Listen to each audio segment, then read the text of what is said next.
And welcome to the 2015 M-OSRP Annual Technical Review. Is this working? Yep. So it's great to see you here. And what we usually do is we go around the room where people say who they are, where they're from, because a lot of times there are new people here, and it gives a chance for different people here to know who else is here. So I'm Arthur Wegline from U of H. Scott Morgan from S. I'm Scott Michelle from BP. Bill Dragoset, consultant for Western GECO. Jay from Southern Western GECO. James Wu from December. Young Sud from Aramco. Chun Chu from BP. Sam Kaplan from Chevron. Sonata Lorenzo from UT. Thomas Ellison from S. Hobo Lee from PDS. Dan Whitmore from PDS. Novel Clap from PDP. Fong Yifeng from PDP. Tim Kehoe, Ramco Houston Research. Mike Chu from CAS. Mark Meyer at ExxonMobil. Fong Yu, JobBank. Martin Griffiths, CGG. Chan Song Jiang from M-OSRP. Tom Ma from UH. Jim Wu from UH. Kim Lin from UH. Jin Yang from UH. Jim Mahan, UH. Yang Zhou from UH. Jin Jiang, UH. Yichang Shen from UH. Wen Chao Jiao, UH. I'm Qiang Fu, also from UH. Again, welcome. So, want to, of course, begin by thanking our sponsors. And the key objectives of this technical review are to briefly summarize the highlights of what we have delivered and what we are delivering this year and our plans for future delivery. There are different ways that we communicate what we do within this program. The annual technical review that we're doing today and tomorrow is certainly an important vehicle for that communication of what we do. And here are some links to videos on the website from the 2014 Recent Advances Road Ahead, a March 9th executive summary video which focused on what we have delivered to date, which is of value, and that is there in Kuwait. There was a talk on a keynote address on multiple signal noise, and in Abu Dhabi, FWI, a direct approach to that. There will be some discussion of some of these topics within the program. Okay, before we start with the actual program, it's always important for us to be clear in what we do here and what we deliver for the money that you invest, always. And we work to make that delivery, your return on investment, clear. It's particularly important and incumbent upon us to make that return on your investment clear when there's a downturn in the industry and where all expenditures are being scrutinized and consortium support as well. So our goal here is at the end of all of these technical talks, and within each of the technical talks, the speaker, the presenter, will say what is that you will expect to receive, that you can use from what they're doing, and when. And then at the end of the entire meeting, there'll be a summary of all the code, proprietary code that has been delivered and will be delivered in the near future. So you'll have that all at once in terms of that type of delivery. M-OSRP is set up to address seismic challenges. And there are challenges because every method that ever has been and ever will be, certainly every method that we'll ever pursue has assumptions. And when those assumptions are satisfied, those methods are effective. And when they're not, this is doing an echo. Can you hear me okay? Without it? It's distracting, I sort of hear myself. with a delay. I'm going to lose this.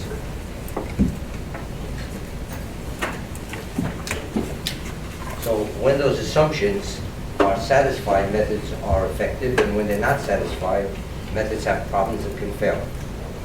And so there are different types of assumptions.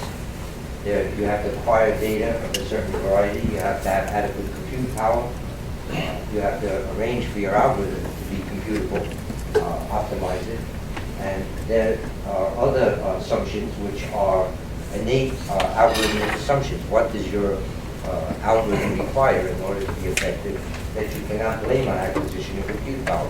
What other requirements does it have? And so all of these are important. There are two ways to address a challenge. If there's a requirement that a method has and it's not being satisfied, then find a way to satisfy it. Okay. That's way one. The second way is develop a method that doesn't have that requirement, a fundamentally new method. And there's a third method to address challenges. It's not on here. A very politically incorrect method is to avoid the problem altogether. That is unfortunately more common than we imagine. If you, two examples are John Etchin from BP gave recent advances, wrote a head talk at the last SEG, where he said that the biggest problem in seismic imaging is the inability to find an adequate velocity. He said tomography, common image gather flatness, FWI, separately and together, and mild variations of those, that thinking will not be adequate. That was a radical thought that brought a lot of negative attention to it. Okay.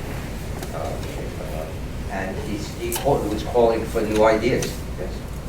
That is not a normal thing to hear. That size of gap is between the problem and our current capability. Another example of avoiding problems is in our own area, multiple closer to our own area.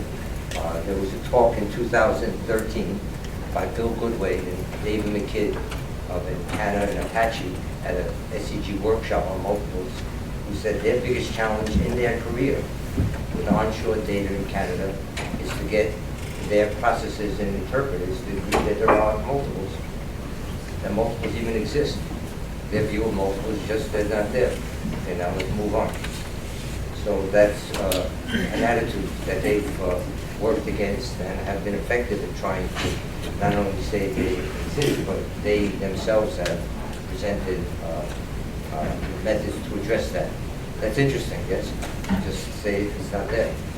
So we, in this group, we don't subscribe to that third approach. We do subscribe under one or another circumstance, and we'll make that clear, to one or the other of those two. There are some times where we feel we can better satisfy the requirements of a given method, and you'll see examples of it. There are other times where we feel that that ability to satisfy the requirement is so daunting that we will develop a method that doesn't have that requirement. Okay? You have to take that second with a lot of caution.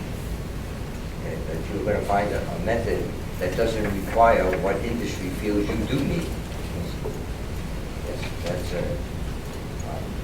you would not take that step lightly. Okay, so we look at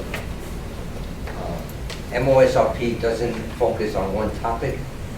We take responsibility, and you'll see that over and over again.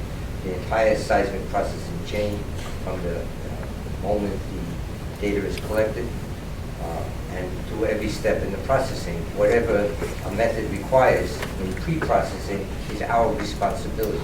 It's not, if somebody did such and such, then what we do will be effective.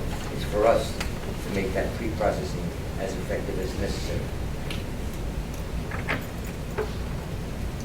So there are many methods that require subsurface information.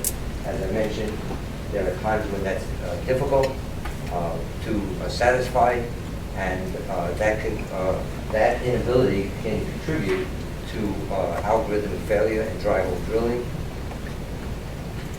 And one of the themes, but not always, is there are a set of methods that we have developed, have delivered, and will continue to deliver that do not require subsurface information.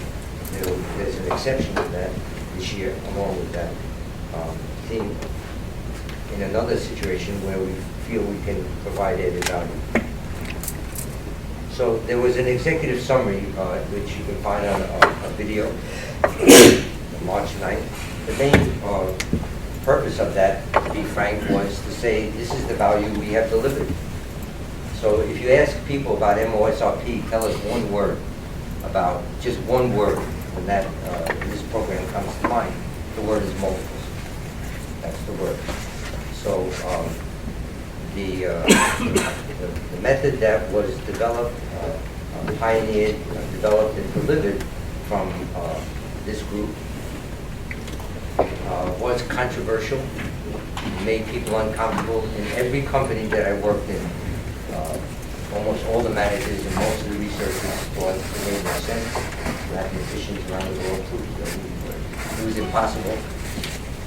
Famous mathematicians proved that it was impossible. And I agreed with them. With their methods, it was impossible. But all methods don't have the same assumptions. Have different capability. So that controversial method, the inverse scattering internal multiple method, went from being controversial to conventional. It is now, we have Malcolm Griffith here from CDG, PGS, Schlumberger, did a routine, you can get service from every major service company with that method. So, this is an example. Jacques Levet in 2013 had a SEG workshop on internal multiples, and I think some 9 out of 10 or 8 out of 9 or whatever presenters all were talking about methods derived from what this group has delivered. The inverse scattering internal multiple, and this is the program. So that's just an example. Sampling, just again, this is what has been delivered, the big news from the past. These are listed companies that have published service, and all the companies that have published papers or given presentations directly referring to what this group has delivered. And these are quotes from Petrobras and from CGG, Aramco, Schlumberger. Okay, so what is it? What is the one single fact that makes the inverse scattering internal multiple attenuation stand alone from other methods? One simple fact. It does not require subsurface information. It's the only method that has that property, and that's why it is so. Nevertheless, that's a wonderful property, but it doesn't mean it doesn't have its own issues, yes? So one of the things we're going to look at today, so it doesn't require subsurface information, but when is it successful and when is it not successful? When is what we have delivered to date incapable of dealing with your multiple removal issues? And what are we going to do about it? That's one of the major things we're going to discuss. So that business with all that delivery, that's what we have delivered. This meeting is about what we have achieved this year, what we are delivering now, and what we will deliver in the future. Are there any questions? So this is this seismic tree. This is our typical tree. You're going to see an addition to this tree. There's an addition to this tree that we call the Nizar Chimingri tree, okay? Where we actually make use of multiples. Yes. So this is the tree that is our standard tree. We will show the value that that idea can have, and when, and why, and then what in particular does this group deliver that adds value to that idea, yes, in terms of the delivery, yes. So that's not on this chart. This chart is talking about, you collect some marine data and you'll see a similar chart for onshore. And the first thing we do is, you'll see two colors on here, what they're supposed to be. These dots are supposed to be yellow somehow. Did it come to you in yellow? No, it comes right.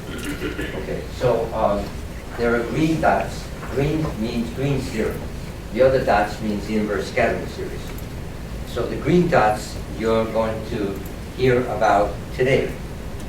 The green, so you're going to hear about methods that separate. In other words,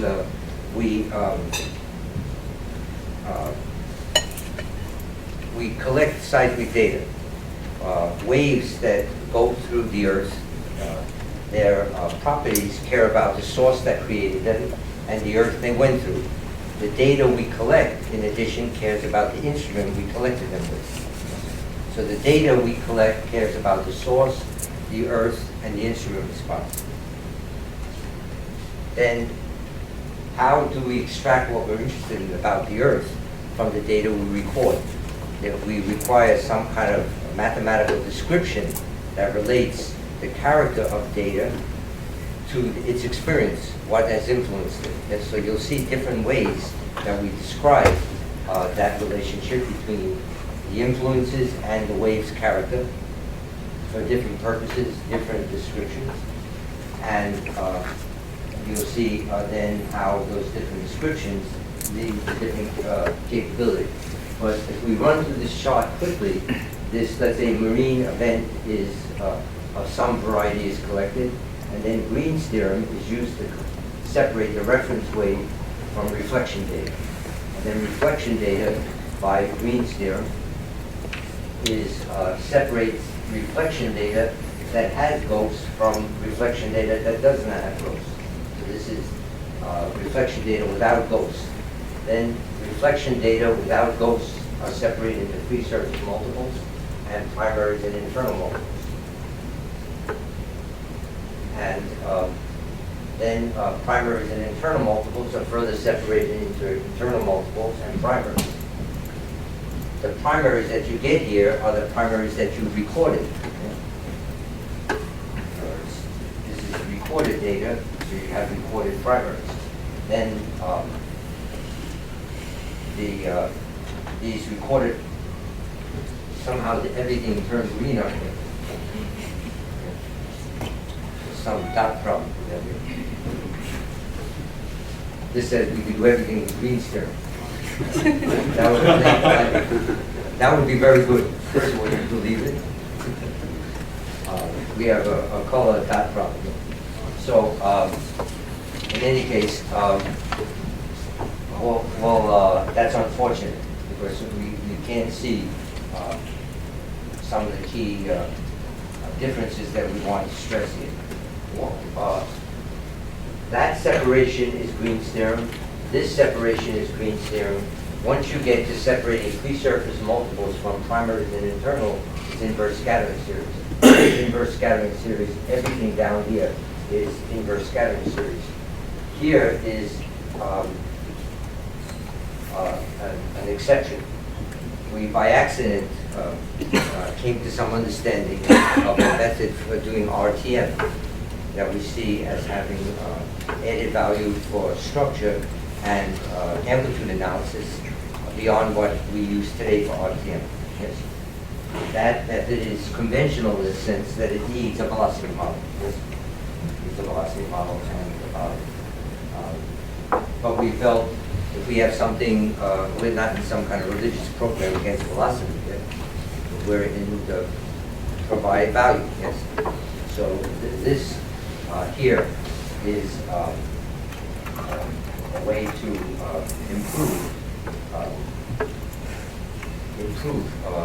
provide a new method, let's say, for RTM. And we're going to be spending quite a bit of time on that. Okay, so the technical program, does anyone know what happened to the dots? Because next time we show that tree, it can't be all green still. Okay. I guess we should say a word about George Green. George Green, 1826, 1828, came up with these theories, which we all benefit from. And you'll see a tutorial about it. But it was controversial. No one would publish his work. He paid to have it published. He said, here's money, just publish it. Okay? So when I first arrived in oil, John Claerbout, Bob Stolt, Bill Schneider were considered radical. I gave talks on those papers in the oil company I was in. The senior researchers there said to to boycott, don't go to those talks. That wave equation processing is no panacea. So interesting, right? That how things change. Okay, so you're going to see a Green's theorem tutorial, and then you're going to see a Green's theorem application for onshore preprocessing by Jim Wu, both in displacement and PS coordinates.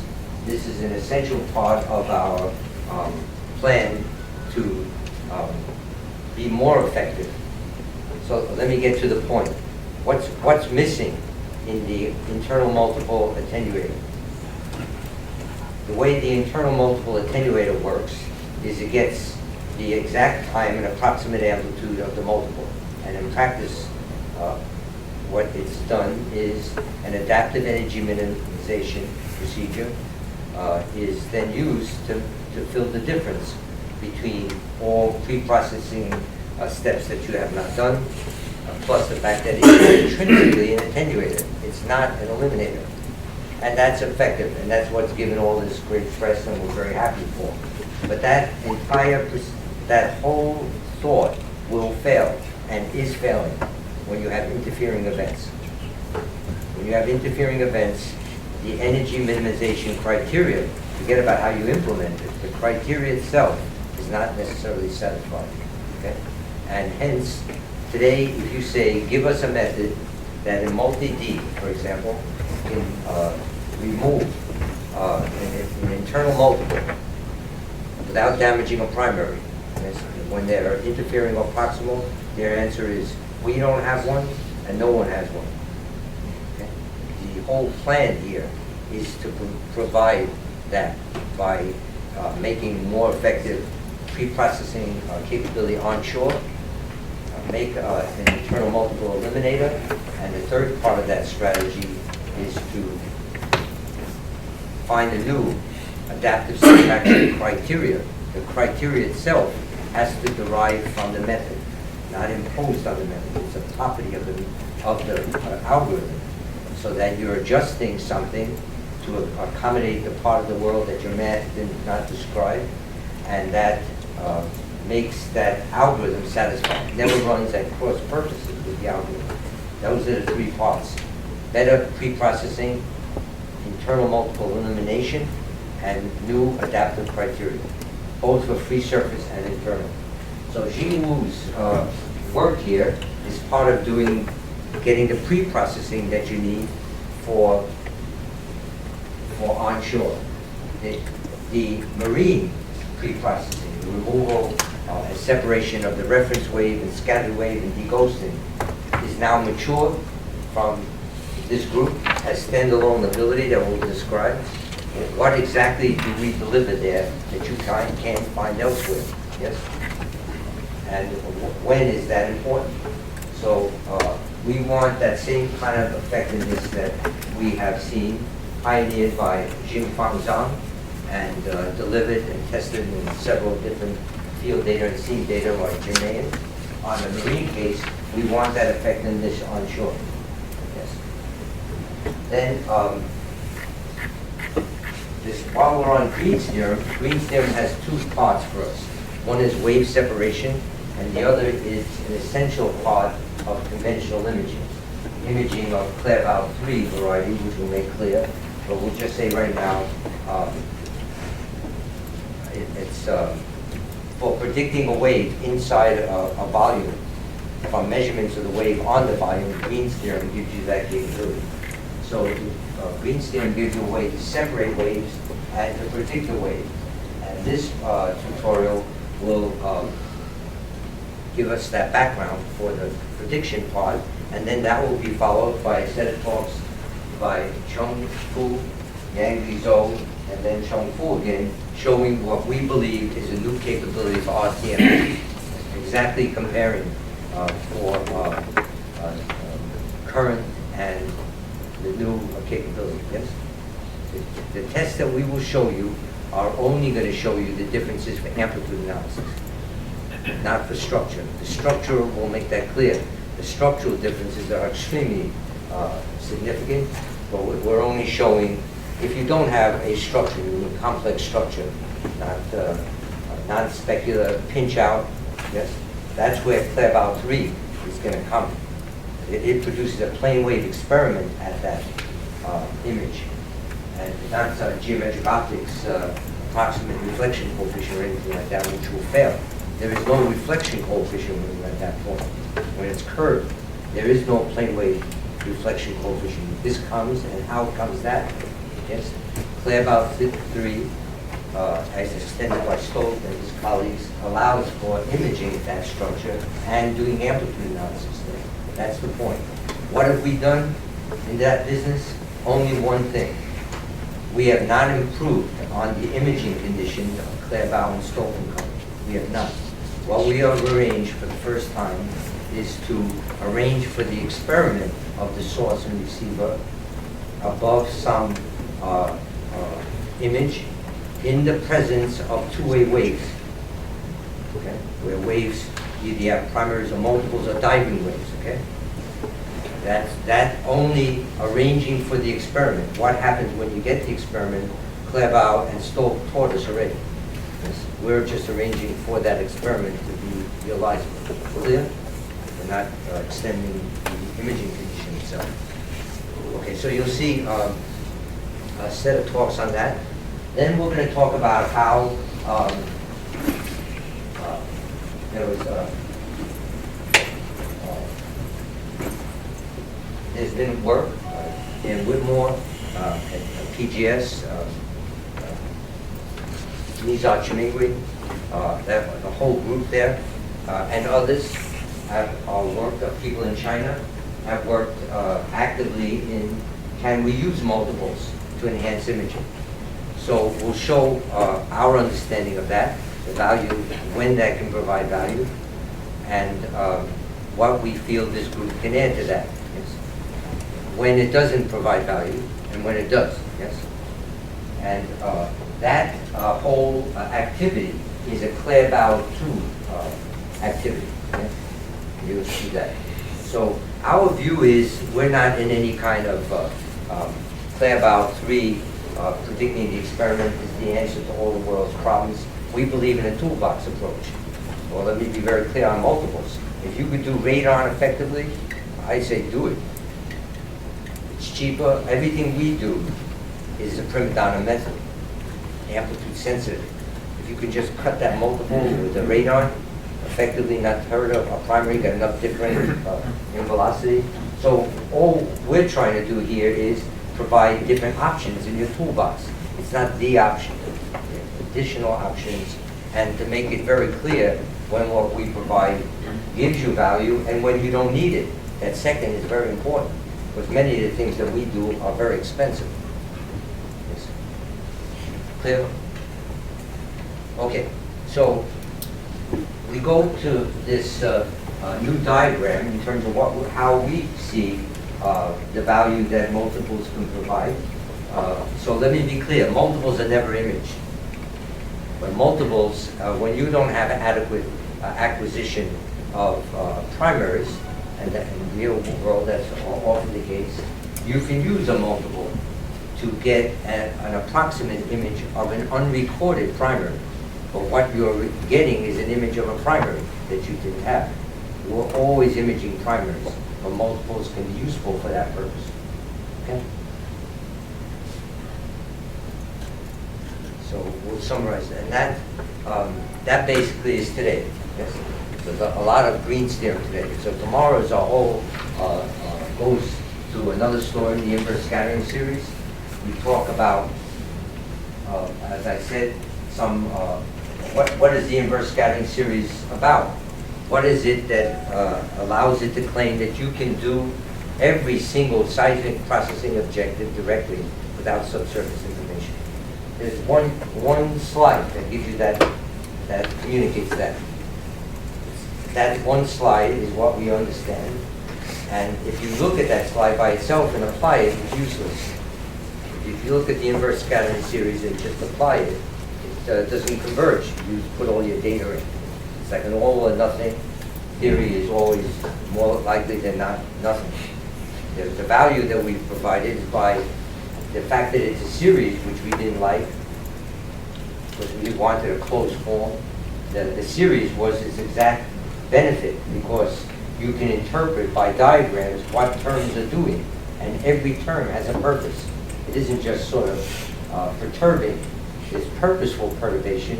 You can extract the terms that are doing certain objectives, and without exception, those isolated task subseries have been receptive of limited data, noisy band-limited data, and have had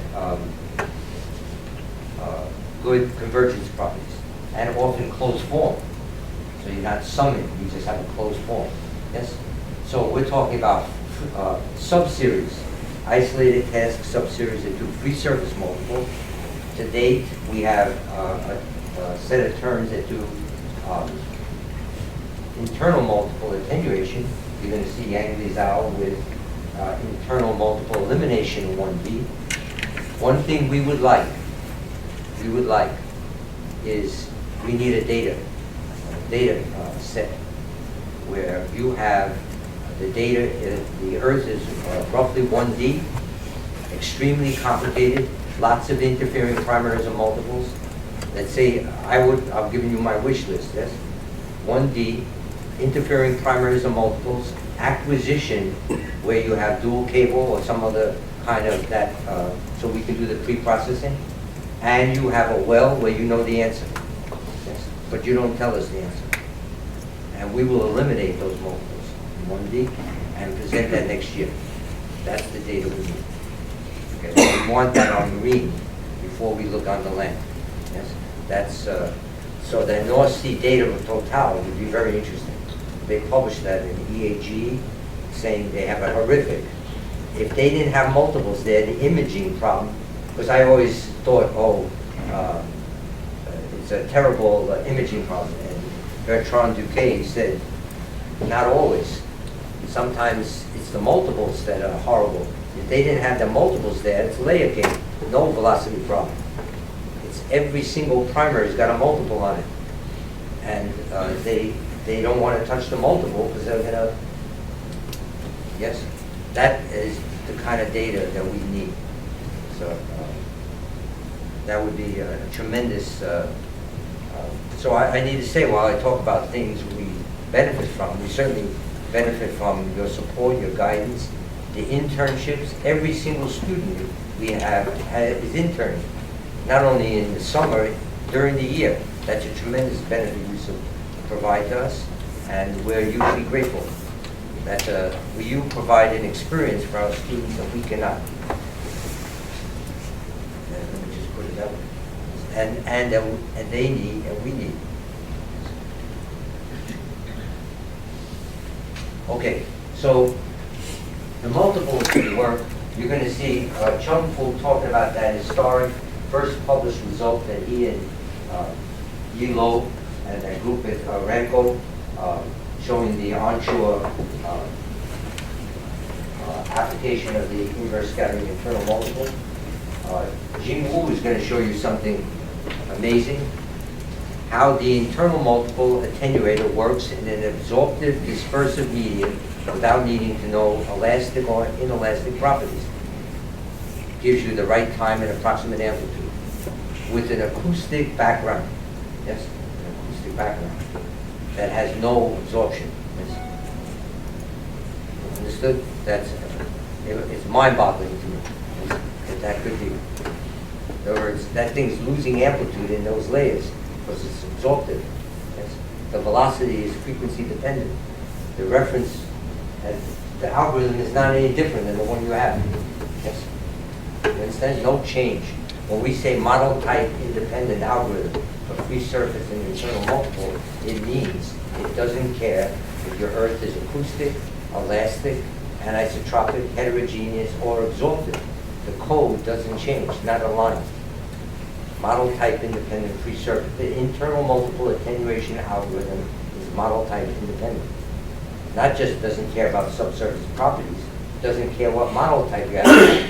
So if you change your mind on the kind of anisotropy in the Earth that year, the code doesn't change. Yes, it remains effective.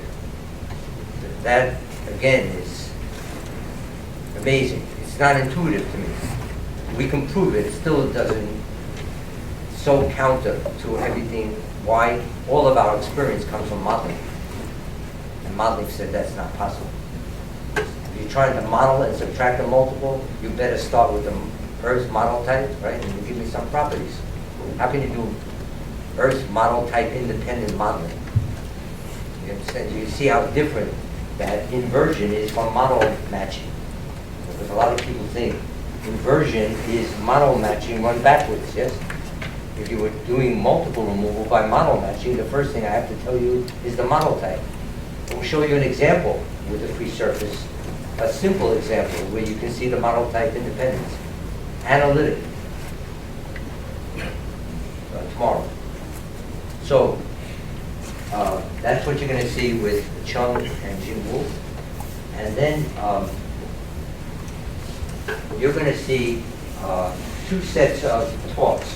One is enhancing your current capability, making it more effective than what we've delivered today by including the dimension of the source. It turns out to be extremely important.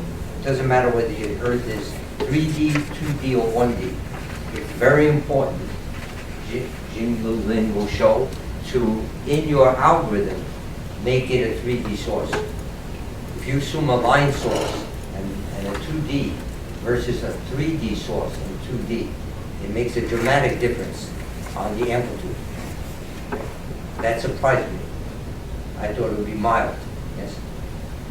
And so that is the kind of delivery you're having that improves the current delivery. The next set of talks is a fundamental new level of delivery. Chow Ma is talking about removing spurious events. What are spurious events? The internal multiple attenuator is working with this lower, higher, lower, but the whole idea is that there are primaries. This primary, that primary, that primary, they combine. But the data you put in are not primaries. If you had primaries to put in, you wouldn't have a problem. You're putting in primaries and internal multiples, right? Well, what do the internal multiples do in that story, yes?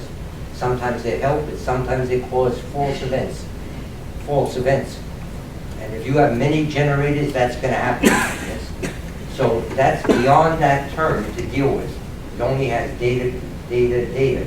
There are terms further in the series that anticipate that problem. Every problem that's beyond an earlier term to address, some higher order term is designed, not by us, by the series, to address. It has more multiplications of data, and it can address and remove spurious. So Hong Liang, and Chow Ma pioneered looking in the series, finding those terms, and incorporating them into a new algorithm that does the attenuation and no spurious, yes? And that matters. If you have more, a bunch offshore Brazil or in the North Sea, many generators, the likelihood of that issue is very high. The likelihood of spurious events. So that removes spurious. Yang Li takes us to elimination. Beyond attenuation, elimination, the exact time and amplitude of the internal multiple at every offset in a 1D world, okay? 1D elastic world. Yes. And as I said, we want to test it on a field data with the pre-processing, and then you will have that delivered next time we need that code. but we're not going to deliver it until we test it on field data, as with all the things we do. So the next topic is inverse scattering depth imaging. Now that is going to make everybody uncomfortable, because that topic says that we're going to do depth without velocity. So I'm extremely grateful that people will sit in the room and let us say things that make them uncomfortable. Even more grateful they're willing to pay for things that make them uncomfortable. I just would like to remind you, if this was 20 years ago and I said you're going to do internal multiple without subsurface information, we would all be uncomfortable. It made no sense to me. The series said you could do it, but it made no intuitive sense. Yes? Well, this depth imaging business comes from the same set of equations. So what we're going to do is we're going to be delivering code for different circumstances that I'll make clear when I give that talk, that you can use. The codes are fast. They're not the full potential. In other words, it captures some of the imaging terms, but not all. But it has value, and it's lightning fast. It's as fast as single water speed migration. Yes. So we're going to be working with Doug Forster, who's retired from ConocoPhillips, to understand the circumstances in the world when the major reflectors are dominated by velocity only. Yes. There are certain circumstances, not all. If you have density playing a role, there will be an adjusted algorithm that you'll see when I talk about it tomorrow. That will be a first pass at that. In other words, we're looking there for only structure, not amplitude. So the image, it will take a water speed migration and move that incorrect amplitude to a right place, but not correct its amplitude.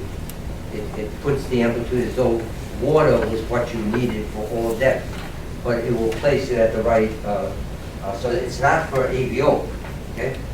It's similar to the use of multiples to get an approximate image of an unrecorded primary. That's not for amplitude, that's for enhanced structure.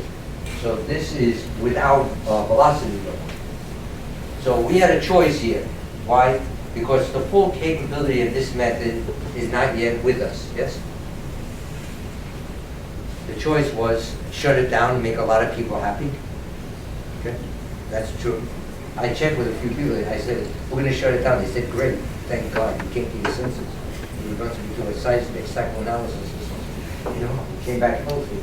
But then this other thought was, we and Simon Shaw and Fang Lu and students who worked on this, there's a tremendous investment here.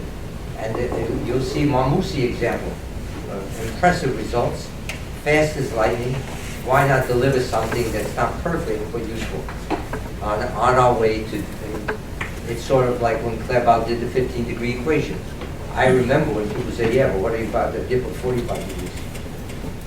They didn't get it. Some people, you know. So that's the plan. And I am usually grateful that you'll sit in the room and be uncomfortable with that. Yes? Understood? That I understand will make people uncomfortable. But we're gonna deliver something by this. We're gonna deliver code by December 2015. This year, does that mean 2015 year? Okay? Code on field data. So then we're going to talk about our view of AVO FWI, and then we're going to do a comparison.